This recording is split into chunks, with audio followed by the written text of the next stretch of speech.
it's probably something that's unseen or unknown to any of us in our lifetime. So we thought that it was important to think about, well, how are we experiencing this time? How are we leading through this opportunity, if you want to call it that? And one of the things that I've mentioned to you is that we're very keen on wanting to think about how we create human workplaces. And that being said, we're at a time when lots of people are feeling lots of pressure. There's a lot of anxiety going on, a lot of unknowns, a lot of things that we've never experienced before. And the stories coming out of this are a little bit all over the map. We're hearing some really positive stories. We're hearing some great things about organizations that are repurposing themselves, giving themselves new meaning to try to help out, to reshape how they're operating. And then the flip side of that, we're also hearing stories that are not, unfortunately, very positive, where we're hearing organizations that are really hunkering down on people, putting more pressure, not honoring the fact that we're not working in normal circumstances. I just read a few days ago something that actually kind of disturbed me, the fact that some organizations are actually installing software onto their people's computers to track keystrokes, time on computer. And this is, of course, drawn up some privacy issues. And I was just reading that Germany has just passed a law not allowing these softwares, but unfortunately they are allowed in many countries. So that being said, we're seeing the gamut of the reactions and how people are responding to this kind of situation. So sadly, there's some of that, but we do believe that there's a lot of positive also that has brought us here. So that being said, we want to talk about what it means to actually lead with humanity and what does that look like in practice. So before we get into it though, I'd just love to hear from you all. What attracted you to this webinar? What brought you here? So maybe either you can speak up if you wish, or if you prefer, use the chat and let us know what brought you here. What attracted you to wanting to be on this webinar today? So we have someone telling us the humanity part in the title. Matt, you're too nice. Your wisdom, Jill, you're also sweet, learning from you. The humanity part in the title, very important. Christina, do you want to share a little bit as to why that is important in your eyes or in your sense? Well, I think it's like you mentioned, Caroline, right? It's making sure that people are comfortable, that it's a very difficult time for a lot of people. So how do we help them navigate through it, right? So not just like hearing what you just said about people with the keyboard strokes, that's like, oh, that's horrible. Because I think the most important thing in these times, it's to trust the people you're with. Or your employees. So I think, and it's also understanding what they're going through and how do you manage that? Yeah, agreed. And that's something that's very important to us as well. And one of the areas that we work a lot in is the whole area of change and leading and thriving through change. So what we wanted to start with today is when we talk about leading with humanity, we wanted to sort of discuss what it means to deal with change versus the idea of dealing with transition, and how it is that leaders should be thinking about this whole process and how they can be and should be engaging with people throughout all of this. So a couple of things we wanted to talk about today, and one of them is to really understand what is a process of transition, the difference between a change and a transition, and really look at if anyone has heard of Bridges' model of transition, and as a tool which we believe can be quite powerful, especially in a time of crisis where we are experiencing both change and transition. So before we get into that, I wanted to just put this up on the screen, because it's an expression that's been around for years and I think has a bit of new meaning these days. So the oldest and strongest emotion of mankind is fear, and the oldest and strongest kind of fear is fear of the unknown. So just wondering, what are people's reactions or comments about this? Like when you read this or when you see this, what comes to mind? What's your reaction to it or your response? And again, if you want to speak of loud voice or if you want to just put it in the chat, that's okay too. We're good? Okay. I can attest to this. This is Morale. In terms of, I'm an HR professional, so just working in the field where we're supporting human beings and people, you know, in times of like disruption or turbulence, the first things that happen is everybody starts asking questions. Employees are confused. They are worried. And so definitely, you know, you can see the fear come up, especially it's always questions around what's going to happen, what are we doing about it, and so questions to find out, to have a bit more information or control or to understand, right? So the fear of the unknown is very present there. Yes. And I would just add that I think the unknown for almost the first time ever, the unknown is not just at the employee level, but it's at the leadership level as well. And so the leaders don't know how to respond either. And that unknown creates additional stress because it's stress at multiple levels. And so it's really, when we say unprecedented, I think, you know, that's how I take it to mean, is that it's unknown for everybody. And so it's really scary for everyone. 100%. And so when we think about the unknown, what is it about that, though, that causes us to become so afraid? Why does the unknown cause such fear? Why don't we embrace it? Like, why aren't we thrilled by it? Or why aren't we excited by the unknown? I think it's threatening us at a lot of levels. You know, it's threatening our jobs, our security, you know, kind of the basic things that 2 months ago were maybe stable are now totally unstable. I mean, the leaders are fearing losing their jobs, just as the employees are. So it's just, we don't know what the end result is going to be. I think unpredictability is creating some of that fear. That is that right. unknown. And I don't know if people have ever explored or heard about how the brain is wired also. Unfortunately, as much as we've evolved as human beings and we've come to a place of higher so-called evolution, our brains are still very wired to go towards the place of fear.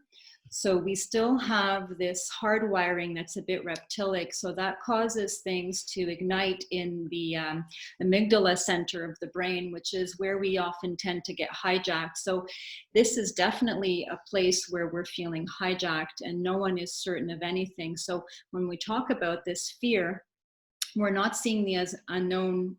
Normally, we don't see the unknown as something of excitement. We see it more as something that it needs to be feared, and we hunker down. So most people will start to react in that fashion, meaning that they're going to start becoming either more defensive. They're going to double down on things that seek control. And sometimes we don't seek control in the best ways.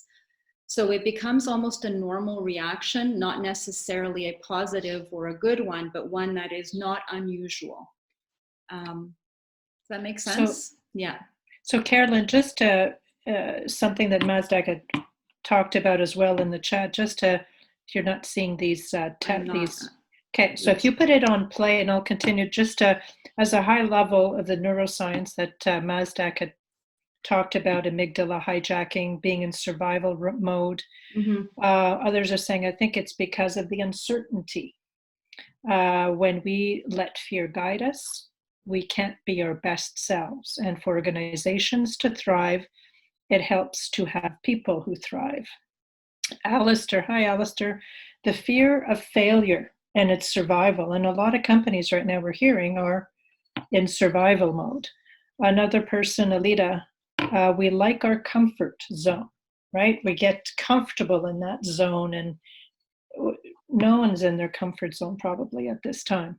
Another person, fear of change, Andrea's mentioning. And then Jillian, fear that things will get worse. So that anxiety, that fear. Yeah, so all of that packaged together makes it that, and I think it was mentioned that sometimes it's the fact that leaders know and others don't, but now we have an equal footing where everyone doesn't know.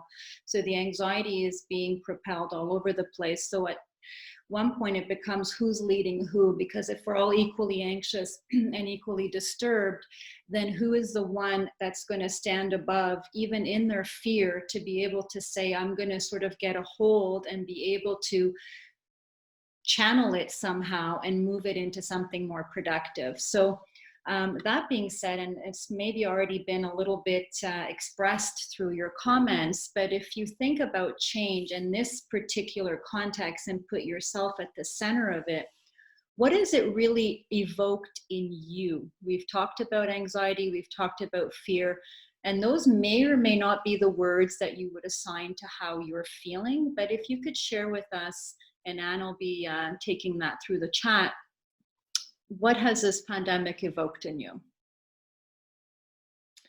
So some of the thoughts coming through here, I guess thinking about what is really important to me, to us, that's coming out of this, what's evoking in this pandemic time. At first, denial of what's going on, I suppose. Another person is saying calm, profound creativity. Another one, that we cannot go back to the normal, that we need to adapt. Introspection. Another one, and I've heard this quite a bit, roller coaster. Frustration and inspiration at the same time. Unfortunately, lost my job last week. We're seeing this quite a bit. I now see this pandemic as an opportunity to move forward. What choice do I have? So it's shifting so many things for so many people. We need to be flexible and accepting. And the last one that's here is fear of the future. So it really runs the gamut, we really are everywhere, and this is not unusual. It's not unusual, whether it be even in ourselves, to be shifting literally from one emotion to another within minutes, within days, within hours. So this is, of course, a sampling of what you're going to get in any room that you're going to enter. Is people are going to be in all kinds of different situations, feelings. Some will be feeling more optimistic than others. And one of the things we've noticed, and we've had interesting discussions about within our different communities, is that we can't make people feel bad for, let's say, not feeling like they're productive or that they're creative. We have to honor and respect where people are, regardless of whether we perceive it to be negative, positive, or whatever. It's not for us to, hang a label to it. And unfortunately, there's been a lot of that going on. We're seeing it even in social media, people telling us that somehow we should be like, Shakespeare, who wrote, I think it was King Lear, while in isolation, or that we should be like Newton, who discovered, I don't know what, the theory of calculus. So I think there's a lot of pressure on some people, and that's making it feel more stressful for some. So all that to say is I want you to sort of pay attention to what this has brought up for you, because we're going to work with that a little bit as we go through a little bit of the following. The thing that I've often enjoyed as a saying is people don't resist change, they resist being changed.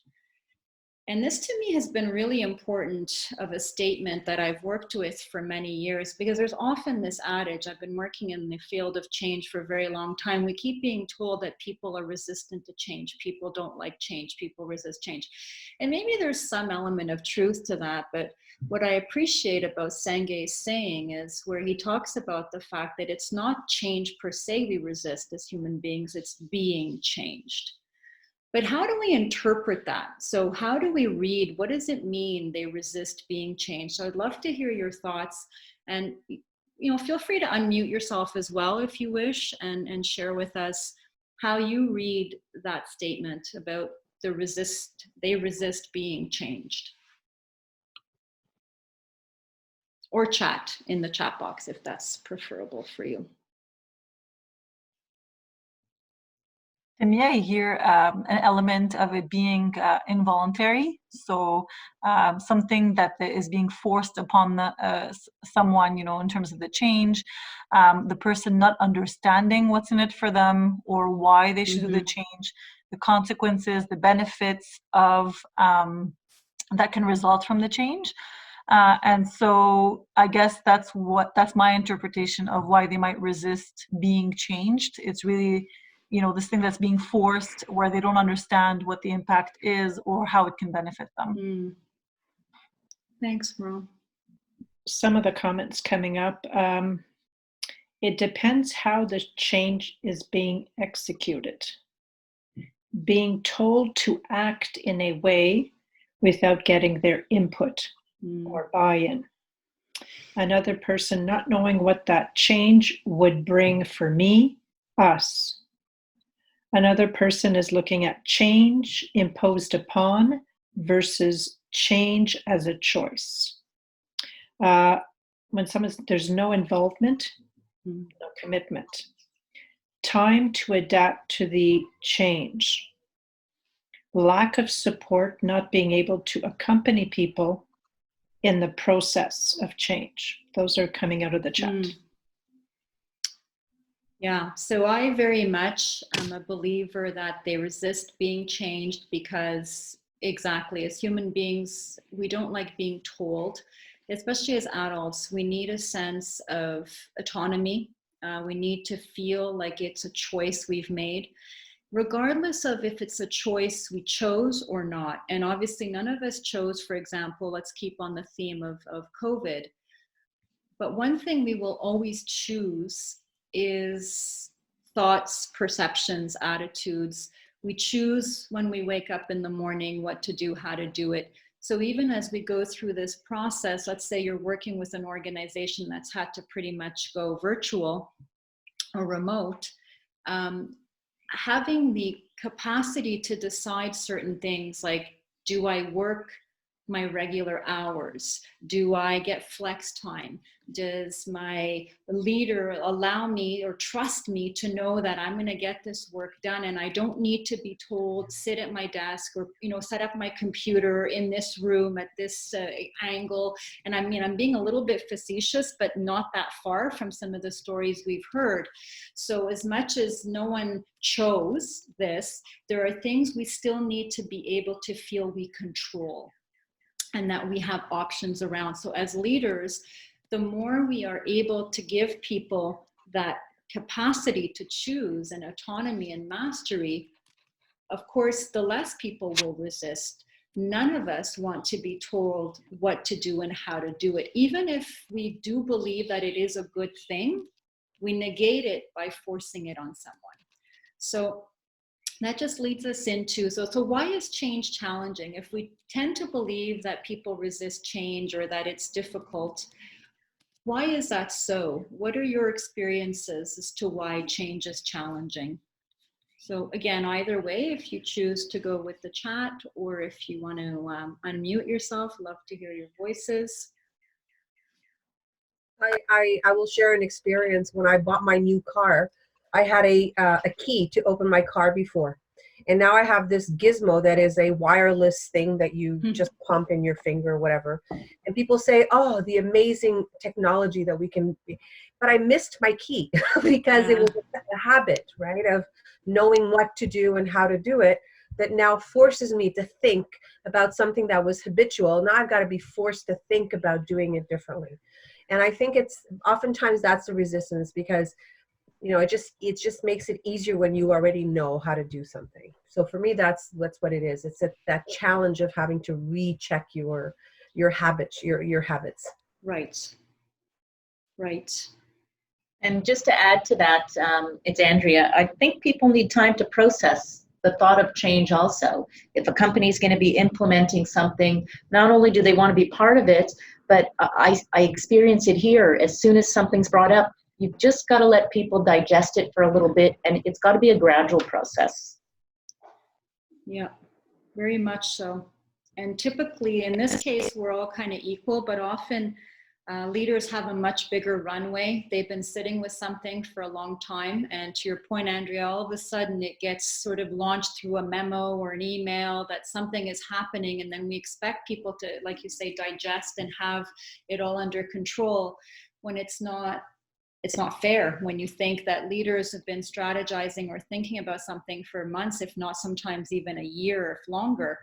So the adaptation definitely has to be given the proper time. And that's going to lead into what we're going to talk about in just a few minutes. Any other comments on why change is challenging? What's coming up on the chat? Let me see. Sometimes it may be difficult to see what's in it for me. I've also, hi, it's Alita. Can you hear me? Yes. I've also heard from clients, more from employees sometimes when I talk to employees from different companies that say that they find it challenging because sometimes they find that it happens very frequently, that companies are just going to implement so many changes that they get very tired. So one thing that it causes is people are just tired of changing processes or policies or ways of doing things, and that's So change fatigue is a very real phenomenon, and it actually has been shown to actually have a psychological impact on people. So that's a really important point, Alita, is pacing. We often talk to our clients about timing. Is it the right time? Do you have the capacity for this? And when we talk about capacity, it's not just the resources, it's the emotional capacity. Do people have the bandwidth? Because if not, you are just pushing the rock uphill, and it's not fair to people either. So here's the last one before we continue, Carolyn. It's really good. COVID, not to be able to plan anything. We're just reacting. Interesting. We just got off a call not long ago about why this is actually the opportune time to be doing some strategic reflecting, because the more we stay in this panic mode, the less we're able to think about things from a more calm head and a calm mind. So it is, at one point you have to move from the reactive into more of the calm, if you will. And that's the place also that leaders have a role to play, is because if no one is able to pull above, then we're all continually being pulled into the same wave of whether it's fear, anxiety, crisis. At one point, how do we stop that and remove ourselves from that and move into another space, which is going to come into our next. When we talk about change, it's constantly happening at two levels, and that being at the organizational level, but also the individual who's experiencing the change. So I'm going to, can you see the polls? I'm just going to launch some polls on the screen. Yeah.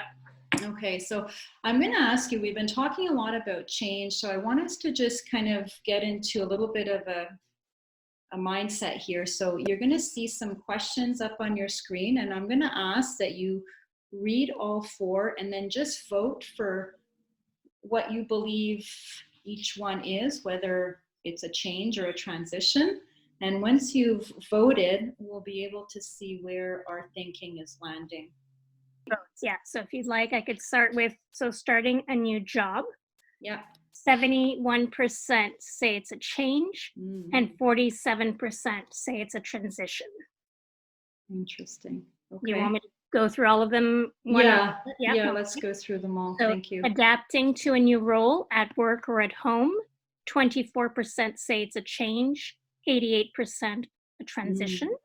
Okay. Those percentages don't make a lot of sense. No. They're not adding up to 100, eh? Not adding up, but we don't have all the, because we have 94% of the people who voted. That's why. Maybe that's what's disconnecting. I don't know. I don't know. I think it's because also- there's multiple selection options for the first two questions, so people could have Exactly. picked both. There we go. Okay. I thought I had chosen one. Okay. So out of a total of 17 people who voted, if I go back to the first, so 12 people said change for the first one, 8 said transition. And the second one, adapting to a new role, 4 out of 17 clicked on change, 15 out of 17 transition. So yeah, maybe some people chose both. Yeah. You update your phone, 8 said change, so it's almost 50-50 on that one. And adjusting to the loss of a family member, around 40% said change and 60% transition. Okay. Interesting. Okay, so can you guess what the answers are? So for number 1, starting a new job, it is a change. And we're going to get into why that is. And then adapting to a new role, it is a transition. Upgrading of your phone is a change, and adjusting to the loss of a family member is a transition. So I know there were in some cases quite close, and in other cases it was quite clear that you had gone in the directions we anticipated. So we need to understand that there is an important distinction between a change and a transition, and this is where it is important, especially as we're leading through something of this nature. So a change is something that we consider a physical or a concrete event. It is normally quick to happen, and it has sort of a boundary or a time frame to it, meaning that, for example, the example I often use is moving. You decide to buy a new home and you're moving, and July 1st for us Quebecers is our date of moving. So you are going from 1 apple to 2 cherry. So on July 1st, you've packed the moving truck, you've booked everything, you drive over to your new house, and you unload the van. So the physical change itself, the event has occurred. You moved from one home to the next home on July 1st. In the theory around change is that occurred quite quickly. It doesn't mean it was fast, but meaning that everything was pretty much in a nice kind of almost box. You could predict when you were moving, the date, how it was going to happen, and so on. So now the change has occurred. You've moved into this new house. Now you have what we call the transition phase. And the transition phase actually could have started even before the actual change. And the transition is what we call the psychological event that is attached to the change. It is the adaptation. So now that I've moved into this new home, I'm asking myself, oh, am I going to like the neighbors? Are the neighbors going to like me? Am I going to like the schools? Are my kids going to be happy here? A lot of the questions that now start to emerge around adaptation become, if you will, more prevalent. You might have been excited in moving, and it was a choice that you made. So this isn't something that was imposed necessarily on you, and yet it's still going to bring with it a process of transition. So just quickly to bring us back, a change is an everyday occurrence, as it's noted. It's an event, like I said, it tends to be situational, and it's often not something that is very long to happen. They often say change is an event and it happens fast. Transition is the process we go through in attending to the emotional impact of change. We experience it not only psychologically, we experience it emotionally, relationally, and physiologically. So our body will hold certain emotions relative to the transition. The thing when we talked about change happens at 2 levels, at an organizational level and an individual. So let's say you're going through a process change, just to take that, to move away from COVID for a minute. And you're saying we're going to bring in a new process. That is something that's happening at the organizational level, and leaders need to manage through that, timelines, training, who, when, what, where. But then there's individuals behind that process who are going to have to learn this new thing, who are going to have to work with it. We're going to have to think about how it changes their skill set. There may be relationships with people. And that is a process that is more slow, and it is a process. Transition doesn't have an end date like most changes do. Like when we say we're entering a new system, you know your cutoff date for the old system is this, the new date is this. And even though it's not necessarily always clean, it's a bit more predictable.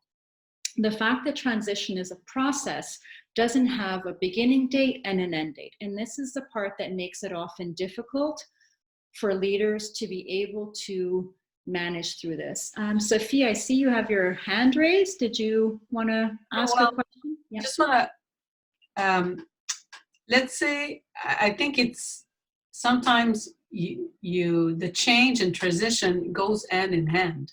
But they do, for sure they do. You won't have a transition without a change. Yeah, so you give the example of moving. Yes. It is a change, but then you'll have to transition, doing your boxes and doing your change of address and transitioning and thinking, did I did a good choice? Did I pick, like you said, the right place, or I like the neighborhood? It is a physical change, but there will be a transition. Yes. Moving from one place to the other, emotionally and you know. Yes, yeah, absolutely. That's what I'm saying. The transition piece is where you start to question your belonging, whether you're going to adapt, whether you're going to like it. So it's not one or the other. No, not at all. A change brings a transition. That's it. Okay. And a transition is attached to a change. So in the case of, you know, how big is the transition? That is dependent not only on the change, it's dependent on how we process the transition. So I'm going to go through, I don't know if anyone's ever seen William Bridges' model for transition. It is one that I've worked with and used and like, because I find it, although simple, robust enough that it gives us a way to work with the system and to help people through a transition process. So his model is based on 3 phases of a transition.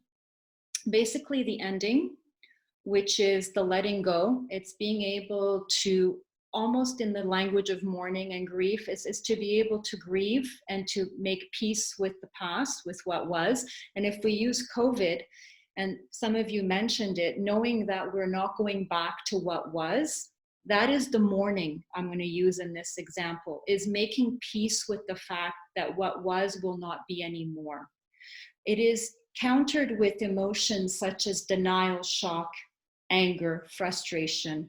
It brings up a lot of things that are, you know, I'm going to use the word very loosely, more on the negative type of emotions. Not that there's anything wrong with them. Don't get me wrong, all emotions are okay, they're good. Once we've made peace with the fact that we're not going back and we're able to sort of manage, if you will, the denial, the shock, we move into what's called the neutral or the gray zone. The neutral zone now is where I've made peace and I've accepted that I'm not going back, but I don't yet know where I'm headed. So the neutral zone is endemic of ambivalence, skepticism. I often use the analogy of the trapeze artist, you know, so when the trapeze artist is on that bar and they let go and they fly into the air, they're suspended in air, but they're suspended only for a few seconds before they catch the next bar. The next bar is what we would call, or what's called in Bridges' model, is the new beginning. And when you move towards the new beginning is when you start to see new hope, enthusiasm. You're able to start seeing a new purpose. The vision of the future becomes clear. Now, where the problem is, according to the work of Bridges, is he says most organizations fail in change is because in the transition phase, they can't hold the neutral zone. I was just reading the other day where Bridges' work has shown in the latest research that we have a transition crisis. Most leaders don't know how to hold people or space in transition, but particularly in the neutral zone. The neutral zone is that place where people might start saying things like, okay, we'll see. What does it look like? Show me something. I need to understand, because if I don't have something to hang on to, we tend to go back to what was. And that is the danger with the transition curve, is that if we can't get out of the neutral zone fast enough to start creating new hope and a new picture, we tend to go back. And that's why change is difficult, because we are creatures of comfort. The brain seeks that comfort. And therefore, if you can't give me something, I'm going to go back and seek what I already know. Does that make sense? Is there any questions or anything you want to sort of say, either again, just through chat or through live voice? All good? Okay. So talk about the endings. It's really marked by a loss of identity. You know, we talked about earlier, why do we not like change? Is that feeling of loss of control, loss of security. And the reality is, all of that is okay. The problem is we don't acknowledge it. So one of the reasons why leaders have a lot of difficulties also, it's easier to say, we're going to make a change and we're going to bring in something new, but we have a more difficult time helping people through the transition because it's the emotional piece. It's the piece that's less obvious. So how do we help people with the endings? We have to acknowledge, first of all, that there's been a loss. We have to accept, and we have to expect and accept grief. We have to also treat the past with respect. One of the things we often see in organizations when we're going through change is we want people to just kind of forget about the past, or tell them why the past wasn't good, or really decry what had been maybe historical for years. That tends to get people a little bit more dug in sometimes to wanting to hang on. So one of the worst things we can do with leaders is not honor the past and treat it with respect. Give people kudos for what it was, because a lot of them maybe feel very committed to it. Maybe they had designed that thing or that process. And so for them, it's important. And so if you start to disrobe it in some way, it's very hurtful to people. You also have to be able to clearly define to people what is over and what isn't. Because often what happens when we're in an ending phase, we sometimes become a little bit more doom and gloom, and we start to assume that everything is wrong or everything is over. And that's not necessarily the case. So if we look at COVID right now, yes, a lot of things will change and a lot of things will have to end. But we also have to look at maybe what isn't ending, what is not over. So to allow people to still feel like there is some sense of the known and the comfort. If you take everything away all at once that was known and comfortable, that makes it even more challenging. Any questions on the endings or letting go? One of the challenges I've often noticed in this kind of work with leaders is that if they themselves can't acknowledge their own fears or their own losses, it's very hard for them to do that for other people. So we always say leaders have to start with themselves first to do that work, to acknowledge their own loss. We talk about the neutral zone. This is the part I was saying about earlier, where we tend to have big failure almost, if you will. This is what we call the repatterning phase. This is where we call it a critical psychological realignment. This is the opportunity now to start drawing a new pattern, start drawing a new picture. This is where people are starting to feel a little bit optimistic, but still guarded. They're willing to try things. They've understood that the past is the past, but they're not yet fully convinced or knowing of what that future is. This is a highly creative and innovative period because people can be in testing mode. So even though we don't know yet what the future looks like, what can we play with? What can we experiment with? What are the things that we are going to give as a sandbox? And this is where, going back to when we're talking about change, no one likes the feeling of not having control. So when you're in the neutral phase and people are starting to look for what's going to be the new thing, the new pattern, you have to start giving them opportunities to test things. So, okay, we were not going back to what was, we know that.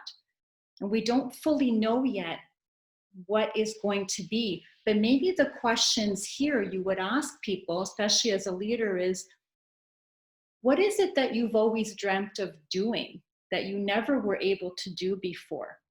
Or what are the things that you were doing before that you would never want to do again? And get them to start dreaming or thinking about what is possible. And it was mentioned by many of you, the fact that why we also resist change is that we don't like to be told or imposed upon. In this phase, this is where really the invitation has to be large and meaningful. What are we co-creating in this repatterning? This is not the work just of leaders. This is a collective experience where people should and could come together and say, okay, so we've let go of the past that's no longer serving us. We're moving into something new. What can that look like? Let's Hi, Carolyn. dream. Oh, sorry. Yes, go No, ahead. I just want to add just to that. I Yes. think a lot of companies are almost in a holding pattern. They're not sure what the past is and even what the future is. So they're not sure what to let go of, right, And that- just yet. So they're not too sure what to give the employees to start thinking about because Mhm. they're not even sure yet where the company's headed. So they're in a very difficult position as well. Well, it's interesting, and I agree that we're all kind of figuring it out, but what's interesting is here is if you use collective wisdom, I think that also takes the burden off of leaders a little bit, because that's a little bit of the old paradigm of leadership, right? More of the command and control, assuming that knowledge only sits in certain levels of the hierarchy. If we talk about leading with humanity, it's about engagement, it's about bringing autonomy where it needs to be brought, and people are much more capable than typically in our organizations we've allowed them to be. We've assumed that they've needed to be told or directed, whereas here what we're saying is, especially in a moment where nobody knows and we're kind of all on a level playing field, what a great opportunity, especially as we transition in this neutral zone, to say, if we start to think about what hasn't served us, for example, I'm sure people more or less have an idea. Now, we may not fully know where we're headed, but even if we start to seed something we want to experiment with, and that's why they talk about in the neutral zone, you can start doing here short-term things, because they could be experimentation cycles. They don't necessarily mean it'll be what's going to hold further down the road, but at least it gives people an opportunity to play a little bit. And then it's often through these cycles that most innovative things come up anyways. That's how innovation happens. It's a lot by sort of play and creativity. So I don't know if that kind of answers your question a little bit, or if it just adds to the confusion. No, that makes sense. Yeah. So then once we are able to get through the neutral zone, we're getting into what's called the new beginning, which is now a release of energy in a new direction. This is when we've now identified the new purpose, the clarity and vision. People start to feel more hope and energy, and then they can see themselves in this reality. But of course, to see myself in this reality, it helps if I was involved in designing it, right? So the more people have been involved in the design of this, it helps to shape new attitudes, new values, and new mindsets. Because again, if we believe that people don't resist change, they resist being changed, the fact of having had them involved and engaged, which we believe is a much more sort of human way to practice leadership anyways. And I really, truly believe that in this next, whatever new reality we're going to emerge in post-COVID, it's going to require using everyone's collective wisdom. Because I think that one of the things that's going to shift is how leadership is going to be played out. That's my hope anyways. I don't know, maybe I'm dreaming, but it's a wish that I have. So the thing with the transition curve is not everyone will go through it at the same time. Some people transition very quickly and do so in a way that is almost not visible. Other people will transition much more slowly. And that's the challenge to leaders, is when you're going through a process of change, is understanding that transition is happening for everybody. Everybody's transitioning in their own way. There is no right or wrong time to transition. The difficulty is if we pretend that this is not happening, that people are not going through this cycle and this process. The other important thing to say here is that this is not a linear process. I could be in the neutral zone and feel very, trepidatiously excited about something. New information enters the system, new data. All of a sudden, whoops, I'm back to hanging on to what was. I've been brought back into the endings and not willing to let go. Something else happens again and just launches me right back into the neutral zone. So it's a very fluid kind of cycle. It doesn't mean that even if I've gotten to the new beginnings and got hopeful and saw this new possibility, that I can't very easily slide back if I start to see that maybe we're paying lip service, that people said we're moving in this direction, but we were not really. So we have to understand, as leaders, you're constantly needing to check in and to understand where people are at. And that means being able to have honest conversations. Yeah. Just a question here from Madalena, please. Yeah. Yeah, it was more of an add-in, Carolyn. Anne and I attended a Timothy Clark workshop on the 4 stages of psychological safety. And just to think back in terms of what one of your participants, and I'm sorry if I don't know your name, but you said something about leadership not knowing in that neutral phase where to go. And it made me think of the psychological safety as yeast to bread. You can, if you don't have the yeast, it won't rise. And so I thought it was a really cool way of maybe creating, no matter where you are in an organization. And Carolyn, you said that, we can tell where an organization is at depending how they show up in a time of crisis. Regardless of that, there are still some things they can do to at the very least become aware of what you need to do for people to show up and to be innovative in their ideas and to challenge the status quo. So it's a practical way of looking at it and saying, how do we increase psychological safety in our workplaces so people can show up with their brightest and at their best? Yeah, absolutely. Yeah. Thanks, Matt. So that being said, there's a lot of things in this transition curve that are not as simple as it may seem. It sounds like an easy-ish kind of thing, okay, people are going to transition, but it doesn't just happen, like I say, just by itself.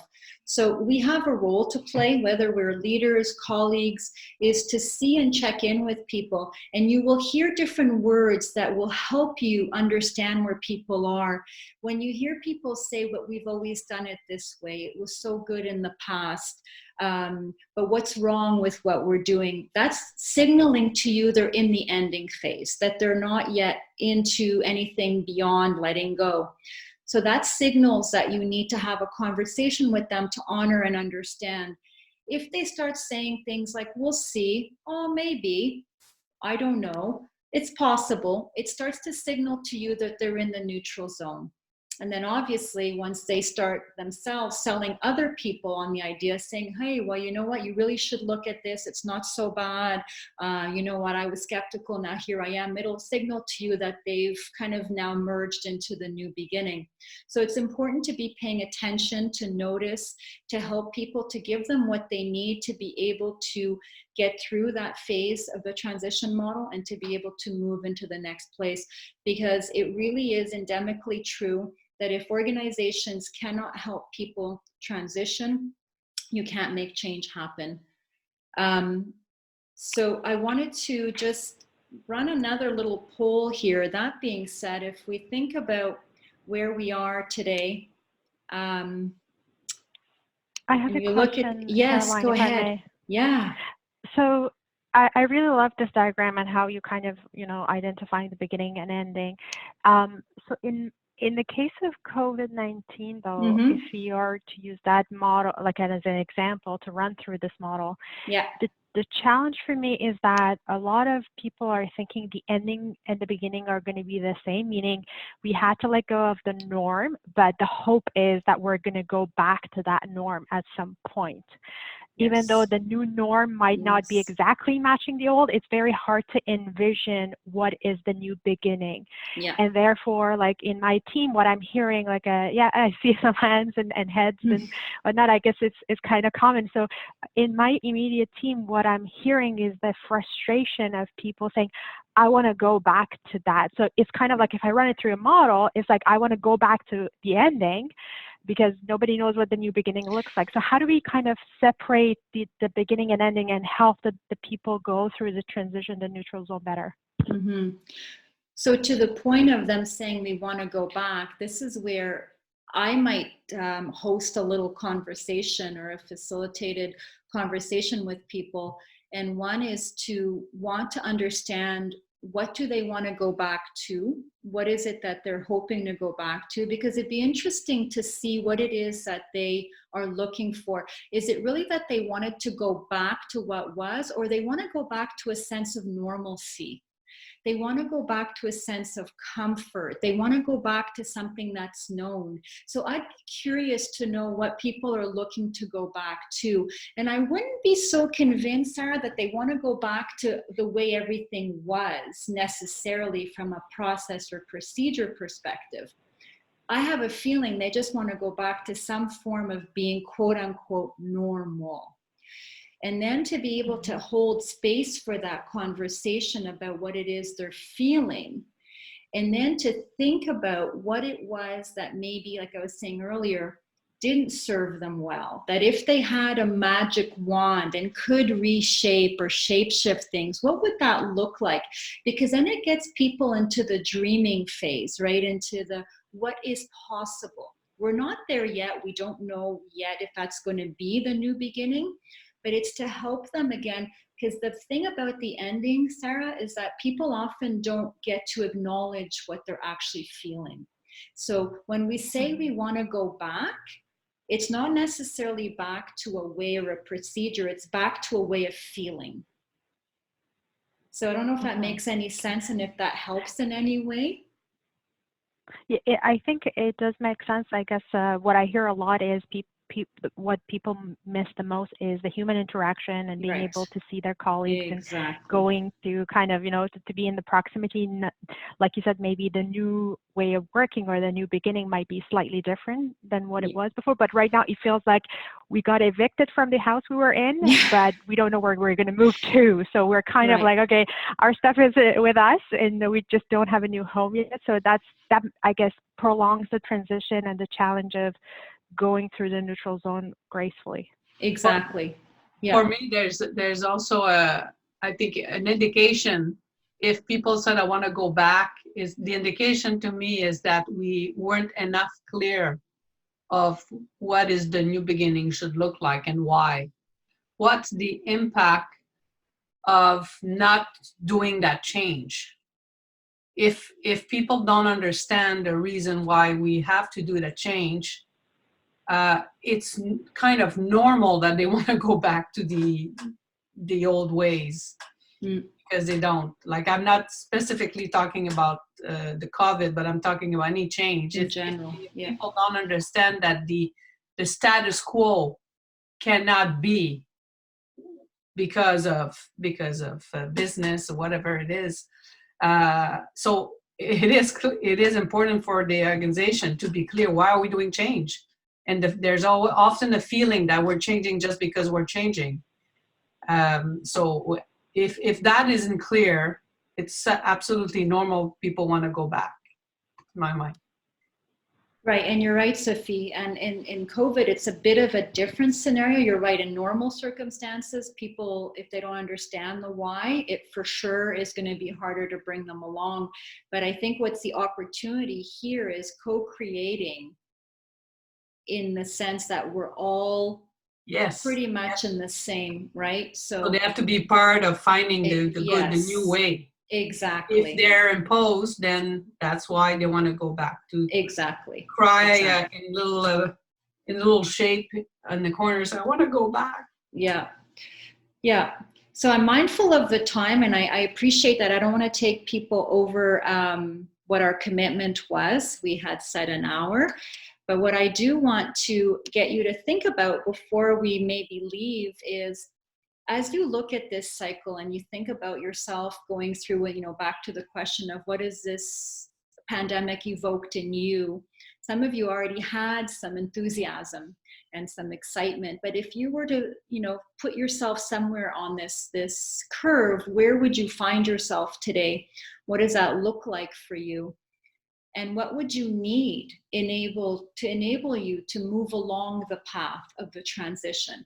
Because the worst thing we can do for ourselves in this whole scenario is to be stuck, right? Is to feel like we want to hang on so tight to what was that we don't allow ourselves to be able to psychologically transition.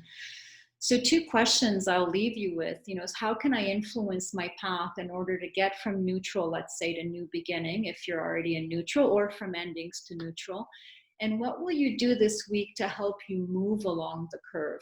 And just some quick strategies. If you find yourself in the endings, you can write down what you're feeling, because we often don't take the opportunity to do that. Write down what you're missing. It's okay to say, I'm missing something. And Sarah, you were alluding to that. People saying, I'm missing being with people. I'm missing the, collaboration.